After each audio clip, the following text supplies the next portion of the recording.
Donovan Mitchell, the budding young superstar of the Utah Jazz, he had some comments this week that I think echoed a lot of NBA fans' sentiments during the past, since the bubble onwards, with no fans in attendance at games and whatnot. The refereeing has become undeniably horrendous in the NBA. The amount of technicals given for small comments or gestures or incorrect bounce passes to referees this season has been unbelievable. On NBA Twitter every night, there's at least one or two examples of ridiculous calls made by referees, which are being magnified even more simply because there's not as much sports going on, because of COVID and whatnot. So it's really dominating the news. But there's no denying that it's gotten worse. And Donovan Mitchell said in an interview this week that he thought that they should have won the game. He thought the calls were ridiculous. The referee stole the game from the Jazz. And Jimmy or Jeff, I'd like to know whether you agree with Donovan Mitchell.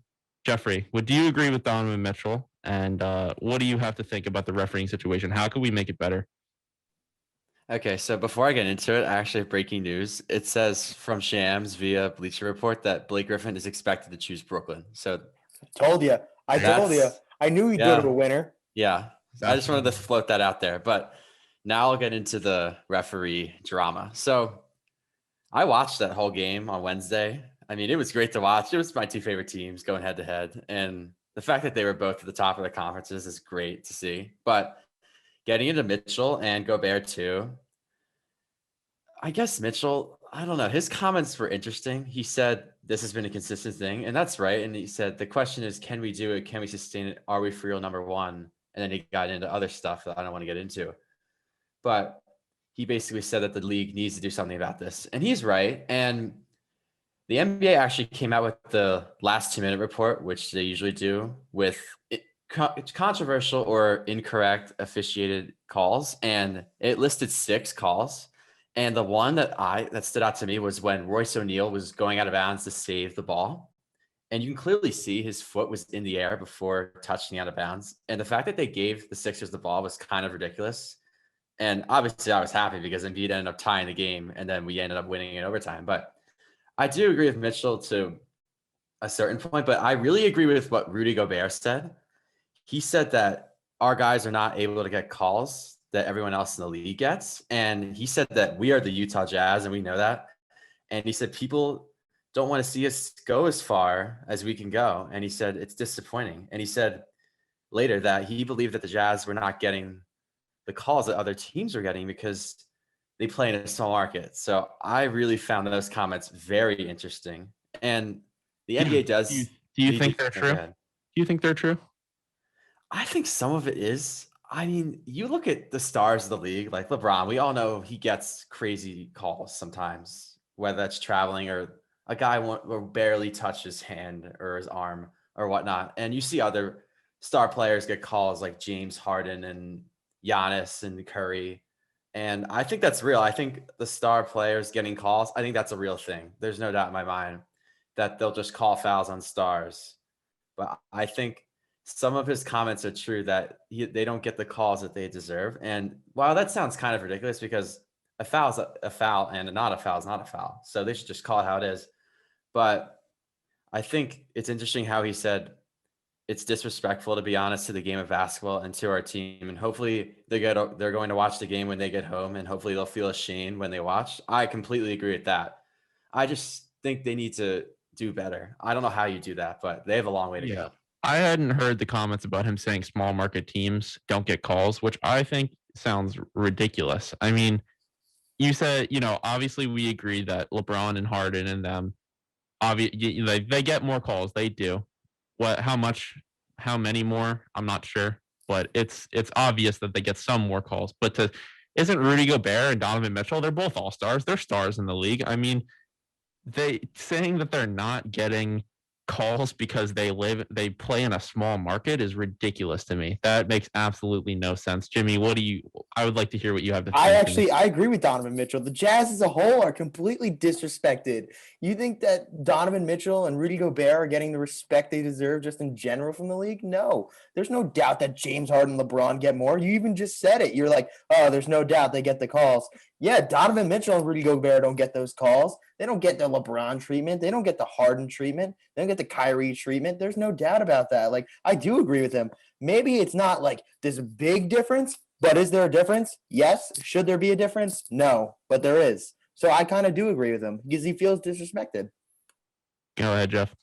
Yeah, I was just going to add one more thing to go along with the whole small market talk. And Gobert said, I don't want to say it, but I really believe it. After playing in the league for 8 years, it's a little harder to be in a small market. And that's one of the things that we have to overcome. And he also said, when you're a small market, you've got to be better than just better. You've got to be elite and you've got to control what you can control. And I mean, you can take that whatever way you want, but that's true for, I think, any team. You have to be better than just better. You've got to be elite. I mean, obviously, they got scammed on Wednesday, and so did the Sixers. The Sixers had some calls that did not go the way that they were bad, but the few calls that went against the Jazz were absolutely disgraceful. Well, do you think it was just bad reffing then, Jeffrey, or what do you like in your opinion? Yeah, is there Well, some my conspiracy yeah, against well, the markets? yeah, well, my thing is obviously there's bad calls in every game, but I just think the quantity in this game, I mean, there were so many calls. Usually there's games where there's one terribly missed call, but this had like 5 or 6 or 7 awful calls. I just think it's gotten to a point where the NBA needs to do something about it. I don't know exactly what they have to do. I mean, maybe it's training the refs better. I just don't know. It's a weird situation. I mean, they're not going to retrain the refs, are they? I mean, they can't Yeah, like change the no. game basketball. Like, unfortunately, the refs are the way they are. Yeah, maybe it has to do with instant replay. I know, Colin, you Yeah, had maybe some comments about that. Yeah, Jeffrey, I have a question about the calls. Were they being overturned on replay or not? No, and the one I mentioned about O'Neal supposedly stepping out of bounds, he was saving the ball, and you can clearly see his foot in the air, and it's not out of bounds. And he actually saved it to a Utah player, but they ruled it dead because they wanted to review it because they thought it was out of bounds. And they gave the Sixers the ball. So I don't know how you give the Sixers the ball. Just jump it up. How did the Sixers get the ball? So they Like, I don't get reviewed that. the call and still got it wrong. That's Yeah, incredible. the call stood because Utah challenged it because they ruled it out of bounds originally. Yeah, I do have a lot of thoughts on instant replay. Notably, that I think that instant replay has more or less, I don't want to say ruined, but it has severely deteriorated the refereeing in multiple different sports: football, basketball, baseball, soccer, you name it. Pretty much any sport that has implemented instant replay in the last 10 years has gotten noticeably worse in officiating, in my opinion. And I think it's correlated to the idea that the referees know that there's somebody backing them up behind. There's somebody that's going to review their call, so they're not as inclined to call it how they see it, but rather as how they think it happened, trying to be right. But I don't know. This might be silly, but I feel like they've become less believing in what they see and more about what they think is actually happening. And they know that there's a second check behind them, but the second check is failing them, and those calls are not being reviewed. So then these horrible calls that are made end up standing up, and it's bad optics for everyone, because everyone except for the referees agree that it should be called one way. And I feel like without fail, every time the referees are the only people watching the replay that think the other way. What do you think about that, Jimmy? But think about the NFL, like where there's another person reviewing it, NHL, NBA. There's like someone else reviewing it in a different place. Are you just saying that like they're backing them up? No, I do agree with you a little bit. Like I do think that it's kind of a pain, you know? It's annoying. Like, oh, every 30 seconds we stop a basketball game to go review something. Especially at the end where it just used to be the guys who used to just spin their fingers, right? And then they used to just get a play reviewed.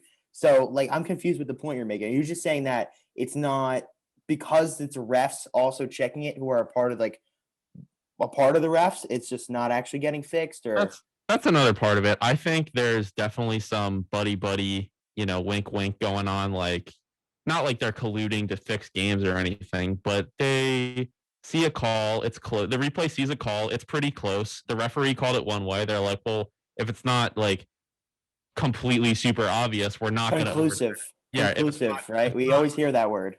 If it's not my ref buddy. But the people are not coming to the games to see the refs, in my opinion. They're coming to the games to watch the stars play and watch the teams compete, right? And it's become an unfortunate reality, especially in the NBA, that these referees think that they are part of the show when really they're not. They're just controlling the show from getting out of hand. Do you have any thoughts on the matter, Jeffrey? I feel like the refs are just making a call these days just on based on what they see. And I feel like they're just relying on instant replay to just back them up. I don't know. There's just something about instant replay. Not only does it slow the game down, they look at it from so many different angles. And you would think that one call would go your way, but then they see something different and it doesn't go your way. And I think it's really a problem in the NBA now. And originally I thought it was going to be a great solution because the NBA did really have an advanced instant replay system. The NFL kind of started it. And I think the NFL got a little too fancy when they had the rule where you could challenge pass interference. And I believe That was now so they might have a stupid. rule. That was so stupid. Yeah. Because not one got overturned, right? Not one. And now I'm questioning what is pass interference now. I don't even know what that is anymore. And to go off your point, the NFL, I think, is proposing a rule change where you can challenge roughing the passer. So that could be interesting. But We're gonna do this again with the penalties. yeah, You know, Bill Belichick said this, and this I actually have two things to say, and like I'm comparing them to football. The first thing he said either everything should be completely reviewable or nothing. So like I'm thinking about that, and I'm like, well, I guess that's right. You know what I mean? Like, but where do you draw the line? Is holding reviewable? Is offsides reviewable? Like what? Like what's the line there? I mean, if it's everything, it's everything. Think about how much slower the game will be. But the second thing is, remember when the AAF came out, the Alliance of American Football, and they had the refs who were different. They weren't on the field. This was not them making the decision. They were wherever they were. I don't know if they were in the booth. I don't know where they were. They used to talk over everything. I think that would be great in every single sport. That should happen in the NBA. That should happen in football. That should happen in hockey. Think about it, the Kentucky Derby. They took the guy down. Nobody knew what was going on. Like that, everybody's like, all right, well, this guy just got taken down. I just lost my money, right? Like it's all these things now. Like we don't really know what they're thinking. And it's hard for us to understand. And I think that's why there's the discrepancy between the refs and the fans and the players, because we don't know what they're thinking. no, exactly. And to go off of your AAF point, Jimmy, the Ravens actually proposed that the NFL should have a sky judge. I believe that might have been what you're talking about. They proposed to have a sky judge in every stadium this year so that they could have someone from above, from over the field to review these plays. And I think that'd be a great solution. Yeah, I think that the referee unions are somewhat opposed to that idea, even though it would create a new job for the referees. I think in the long run, they think that the sky judge will replace most of, if not all, the referees, right? So if you can get two people to do the job of 8, then that obviously makes sense for the NFL. But that's why the referee unions are probably against it. I don't know. I'm just speculating here, but I baseball umpires should be worried because, first of all, Angel Hernandez can call a strike for anything. I don't know if you guys saw the other day. It was the first day of spring training. Something right at the knees. It's there. It's a strike. He doesn't call it. It's just typical Angel Hernandez baloney. But like I could see like a strike zone becoming automatic. Like baseball is the one game. Like fair foul. Like if they had a sensor like that actually worked, like that's pretty easy to tell. If bases, like that would be pretty easy to tell. Strike zone, that'd be pretty easy to tell, right? Yeah. And Angel Hernandez, he's already in midseason form. It's only March 5th, but he's already in full swing. Yeah. My final thing I wanted to say about refereeing before we take a break. I think instant replay has been causing these games to go on for too long. You know, NBA games, the last 3 minutes of the game takes half an hour. NFL games, the last 2 minutes takes 25 minutes to play, right? And I would propose a rule change in every sport that because replays are so fast and you can look at them at so many angles now that you could spend literally forever sitting there looking at the replays if you really wanted to. I think that in order for it to be conclusively overturned, you have a 30-second limit to look at the clips, right? If you don't see anything clearly overturning the call in 30 seconds, you're not going to see it at minute 2, you know? What do you think that is a good idea, Jimmy? Well, what if they just keep getting the calls wrong? Like you know what I mean? I would Like, rather. oh, like you'd rather them get it wrong and completely screw your team because they got it done in 30 seconds. Give me like the correct call. I mean, I'd say maybe a minute, right? Like I think a minute is fine, but 30 seconds is a little much. You know what I mean? I think this just brings back to the point that maybe the refs on the field shouldn't be the ones doing it. Like I don't know why they're involved because if they're going to fact check their own call, it's obviously not going to go very well. You know what I mean? It needs to be a separate entity. That's the point. Like I'm trying to make. If it's a separate entity, it's someone else. There's somebody else doing it. They can get the call right because they have another set of eyes. Maybe they do a thing like it's three refs, right? Two. What do the two see? What does the one see? You know what I mean? And then like it's like they decide. You know what I mean? On each game. No, they have. I agree, and I don't know if this should be 30 seconds or a minute. Listen, they just have to get the calls right. And I used to be for the theory that they can take all the time they need as long as they get it right. But I've gotten to the point where they're taking so long to make some obvious calls, whether that's keeping the initial call or overturning it to something else. There has to be a better way. They got to fix it. Well, I don't understand too. Think about this. I don't know why the other sports can't do this because the NFL, think about it. Anytime there's a score, somebody's reviewing it, right? To make sure, or score and a turnover to make sure that it's good. That's somebody else. That's not those refs. So I don't understand why they can't do that on every single play. I don't understand why the other leagues can't do that. I don't understand. Like that is exactly what you should do. Have somebody else check it. Are we good or are we not good? You know what I mean? Eventually, that gets rid of the need for refs, though, and that's why the union is against it. In my, the union is blocking the progress here. The refs are still making the call on the field. This is just the review part of it. Right. Yeah, for sure, for now. But in 10 years, they're just going to get rid of the refs on the field when they're like, why do we even employ these people? Why do we? You can't. I disagree with that because you can't call a holding from 25 feet away on a TV screen. Why not? You cannot do like that's. You have to be on the field. There's stuff that you see on a football field that you don't see. You know what I mean? I completely disagree. A bird's eye angle should be able to see everything better. No, you're not going to see a holding from a bird's eye view. Not a bird's eye view, but think about you can't see you can't see holding on TV when it happens in person. If the camera is pointing at it, obviously you can. You can see holding when it happens. But I mean, yeah, you can see it on the tackles. Can you see it on the center?